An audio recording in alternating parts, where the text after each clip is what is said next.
મારું નામ વિમલ છે. હું હાલમાં 21 વર્ષનો છું. મારા હાથની સાઈઝ બહુ મોટી નથી કે બહુ જાડી પણ નથી. આજે હું તમને મારી પહેલી સ્ટોરી જણાવીશ, જે મેં મારી ભાભી સાથે બની હતી. આ મારી વાસ્તવિક વાર્તા છે અને હું મારી વાર્તા પહેલીવાર લખી રહ્યો છું. આ ઘટના 6 થી 7 મહિના પહેલા બની હતી. તે સમયે હું મારી મોટી બહેનના ઘરે રહેતો હતો. મારી બહેનને એક ભાભી છે. તેની ઊંચાઈ પણ મારી જેટલી જ છે. તેણીનો રંગ થોડો કાળો છે, પરંતુ તેના ખૂબ જ સુંદર છે અને તેનું શરીર સ્વસ્થ લાગે છે. તેણીની મૂર્ખ પણ ખૂબ સરસ છે. હું તેના પ્રેમાળ અને હસમુખા સ્વભાવના કારણે પસંદ કરું છું. જ્યારે પણ હું તેના ઘરે જતો ત્યારે તે મને કંઈ કહેવા માંગતી હતી, પણ કંઈ કહી શકતી ન હતી. પણ હું તેને ઘણી વખત અનુભવી ચૂક્યો હતો. ઘણી વખત જ્યારે પણ હું તેને જોતો ત્યારે તે મારી સામે જોતી જ રહેતી. જ્યારે પણ હું તેને મજાકમાં કંઈક કહેતો ત્યારે તે હસીને જતી રહેતી. એક દિવસ હું બીજા માળે બેસી ક્રિકેટ મેચ જોઈ રહ્યો હતો. બેટ મારા હાથમાં હતું. થોડા સમય પછી તે પણ કોઈ કામ માટે આવી. તેણીએ મને મેચ રમવાનું કહ્યું. હવે હું પણ તેને કાબૂમાં રાખી શકતો ન હતો. મેં તેનો હાથ પકડ્યો, બેટ તેના હાથમાં આપ્યું અને મેં બોલિંગ માટે બોલ મારા હાથમાં લીધો. તેણીએ કશું કહ્યું નહીં. પછી મેં તેના ગાલને ચપટી દીધી. તે હજુ પણ કંઈ બોલી નહીં.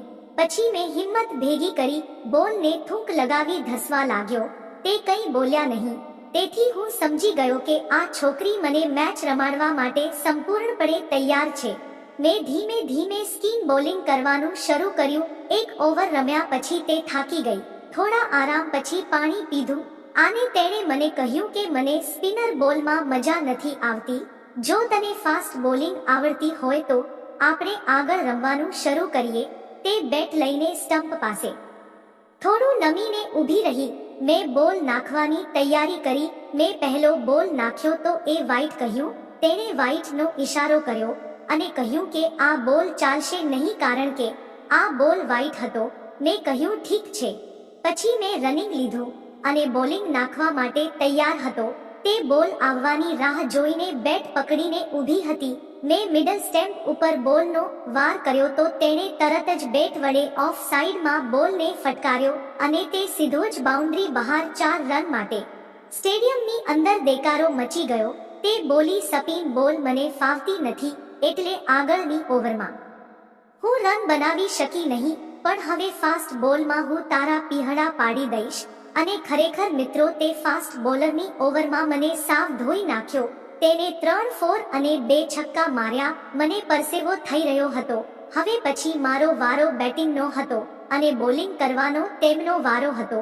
જો આ મેચ અમે કઈ રીતે રમી તે સાંભળવા માંગતા હો તો વિડીયોને લાઈક અને ચેનલને સબસ્ક્રાઇબ જરૂર કરજો. ફરી મળીશું એક નવા વિડીયોમાં. અને નવા વિડીયોમાં હું હેલ્મેટ પહેરીને જેવો બેટિંગમાં ઉતર્યો અને પછી જે કંઈ થયું તે તમને જાણવામાં આવશે.